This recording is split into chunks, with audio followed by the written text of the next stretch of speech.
The conclave. Inside the secret election of the next pope. The Vatican is abuzz as cardinals gather for the historic conclave to elect the next pope. The conclave is a centuries-old tradition shrouded in mystery. Only cardinals under 80 can vote. Cardinals take an oath of secrecy before entering the Sistine Chapel, where voting takes place. Each cardinal writes their choice on a ballot. The ballots are then counted in a solemn ritual. Black smoke means no pope has been elected.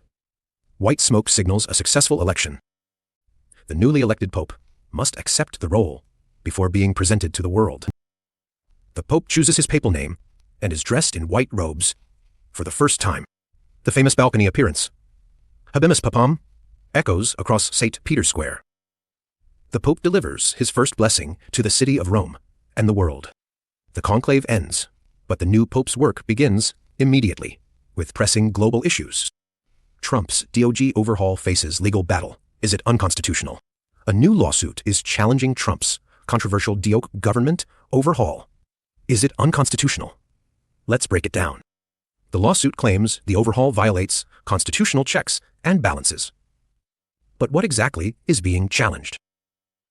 Trump's DOJ plan aims to restructure key government agencies. Critics say it gives too much power to the executive branch. Legal experts are divided. Some call it a power grab, while others argue it's within presidential authority. The lawsuit was filed by a coalition of advocacy groups. They're demanding an immediate halt to the changes. Trump's team defends the overhaul, calling it necessary for efficiency. But opponents say it undermines democracy. This isn't the first time Trump's policies have faced legal challenges. But this one could set a major precedent. The case is expected to reach the Supreme Court. How will the justices rule? Legal analysts weigh in. If the overhaul is blocked, it could derail Trump's entire agenda. Supporters are already preparing for a fight. What does this mean for the future of DE and government reforms? The stakes have never been higher. Stay tuned as this legal battle unfolds. Will the courts side with Trump or the plaintiffs? Don't forget to like and subscribe for more updates on this developing story. Drop your thoughts in the comments! Republicans shrug off Canada's rejection of Trump. What's next? Canada has made headlines by rejecting Trump's policies, but Republicans aren't losing sleep over it. Let's break down why. Politico reports that GOP leaders are dismissing Canada's stance as irrelevant to their agenda. Why aren't Republicans worried? Experts say it's all about domestic priorities over international opinions. Trump himself has remained silent, but his allies are doubling down on America. First, rhetoric. Canada's rejection could strain trade relations, but Republicans argue the U.S. holds the upper hand. Democrats, however, see this as a missed opportunity to strengthen alliances. What does this mean for future U.S.-Canada relations? The stakes are higher than ever. As the 2024 election heats up, expect foreign policy to take center stage. Will Republicans change their tune, or will they stay the course? Only time will tell. One thing's clear, this political drama is far from over. Stay tuned for updates. Stefanik vs. Johnson. Explosive clash in GOP leadership. Breaking down the feud. Tensions are boiling over in the GOP as Elise Stefanik publicly slams Mike Johnson. Let's break down this rare and explosive rebuke. The feud started when Johnson made a controversial claim. Stefanik fired back, saying, "This is not true." But what exactly was said? Sources reveal Johnson's statement was about party unity. But Stefanik's sharp response suggests deep divisions behind the scenes. Political analysts say this clash highlights growing rifts in the GOP. Is this just the beginning of a larger power struggle? Stefanik, a rising star, didn't hold back. Her bold move could signal a shift in leadership dynamics. What's her endgame? Johnson, meanwhile, is standing his ground. But with pressure mounting, can he maintain control? The GOP base is divided. Some back Stefanik's boldness, while others rally behind Johnson. Who will win this battle? This public spat could have major implications for the 2026 midterms. Will it hurt or help the party? Behind the scenes, insiders say tensions have been building for months. What triggered this explosive moment?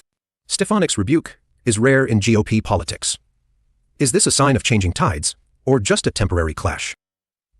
Johnson's team is downplaying the conflict, calling it a misunderstanding. But the damage may already be done. What's next for the GOP? With leadership under scrutiny, the party faces a critical moment. Stay tuned for updates. Trump's first 100 days. From Western leader to unreliable ally. Donald Trump's first 100 days in office have sparked global debate. Was he a strong leader or an unreliable ally? Initially, Trump was seen as a cornerstone of Western leadership, promising stability and strength. But his policies quickly raised eyebrows. Trade wars, abrupt decisions, and fairy rhetoric became the norm. Allies grew wary. Traditional partnerships were tested as Trump prioritized America first, over global cooperation. His approach to NATO was controversial. Demands for higher defense spending left many European nations uneasy. Trade tensions with China escalated. Tariffs and tough talk dominated headlines, shaking global markets. Even close allies like Canada and Mexico felt the strain. NAFTA renegotiations were fraught with tension. Domestically, his base cheered his bold moves, but critics warned of long-term damage to U.S. credibility. The media was divided. Some praised his disruption of the status quo. Others called it reckless. By day 100, the world was asking, is Trump a strong leader or a liability for the West? His supporters argue he delivered on promises. Critics say he alienated allies and destabilized global order. What's next? With tensions high, the world watches closely as Trump's presidency unfolds. Harvard's presidential task forces. What's changing in 2025? Harvard University is making big changes in 2025. Let's break down what's happening with their presidential task forces. These task forces were created to address critical issues facing the university. But why are they in the news now? The biggest update: a complete restructuring of how these task forces operate. This could change Harvard's approach to problem solving. One major focus is on diversity initiatives. The new structure promises more student and faculty representation. Another key change involves budget allocations. More funds will go directly to implementing recommendations. The university is also shortening task force timelines. What used to take years will now be completed in months. Critics worry these changes might rush important decisions. But supporters say it's about being more responsive. The first restructured task force will tackle campus sustainability. Expect big announcements by fall 2025. These changes come as Harvard faces pressure to modernize. Other Ivy League schools are watching closely. What does this mean for students? More opportunities to shape Harvard's future directly. Big question: will these changes make Harvard more effective at solving complex problems? One thing's certain: 2025 will be a transformative year for Harvard's approach to institutional challenges.